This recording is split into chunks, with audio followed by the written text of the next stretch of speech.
Early on in Assassin's Creed Odyssey, you'll arrive at Delphi and be presented with a crucial turning point in your Odyssey. In real life, Delphi was one of the most important sites in all of ancient Greece. At the Pan-Hellenic sanctuary of Apollo, worshippers from all over Greece would make pilgrimage to the hillside site and visit the high priestess of Apollo, better known as the Oracle of Delphi. Delphi's religious significance is steeped in myth. As the story goes, Zeus released two eagles flying at identical speeds from the two ends of the earth. Those eagles crossed paths over Delphi, and so Zeus deemed it the center or navel of the world. Because of this, Zeus decided to place the omphalos, or belly button stone that his father Kronos was tricked into eating, at the site of Delphi.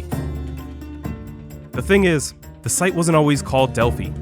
Back then, it was known as Pytho, and it was home to the fearsome Python who guarded the stone and the original oracle. It wasn't until Apollo came along and defeated the Python that the sanctuary was named Delphi and rededicated to him.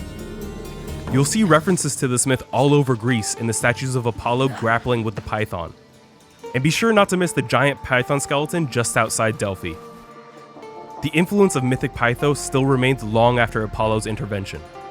The ancient Greece didn't refer to the high priestess of Apollo as an oracle, but rather as the PYTHIA, a direct reference to the site's origins.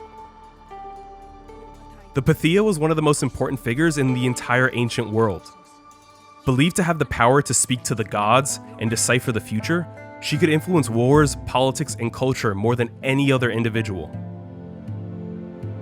Delphi was also one of the 4 main sites to host the Pan-Hellenic Games, competitions between all of Greece. You know, like that thing they did every 4 years in Olympia?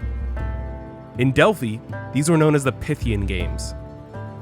Games often included musical and theatrical contests as well. Be sure to visit the theater at Delphi when you visit it in-game or in real life. Unlike Roman theaters, which were typically semicircular freestanding structures, Greek theaters often surpassed 180 degrees and were frequently built directly into the mountainside. During the 470 BCE Pythian Games, the tyrant Polyzalus emerged victorious in the chariot race. To commemorate his victory, he erected a bronze statue of a charioteer in Delphi.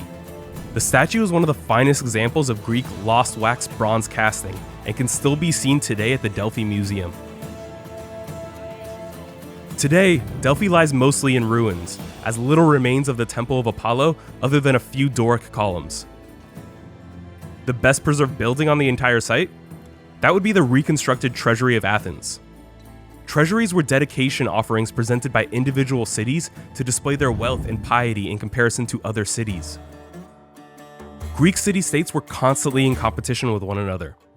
So when Athens, one of the wealthiest cities in the ancient world, erected their treasury built from the spoils of the Persian War at one of the most important religious sites in Greece, they attempted to show that they deserved Apollo's favor more than anyone else. Like many pilgrims before you, the things you learn and the people you meet at Delphi will change the course of your Odyssey forever.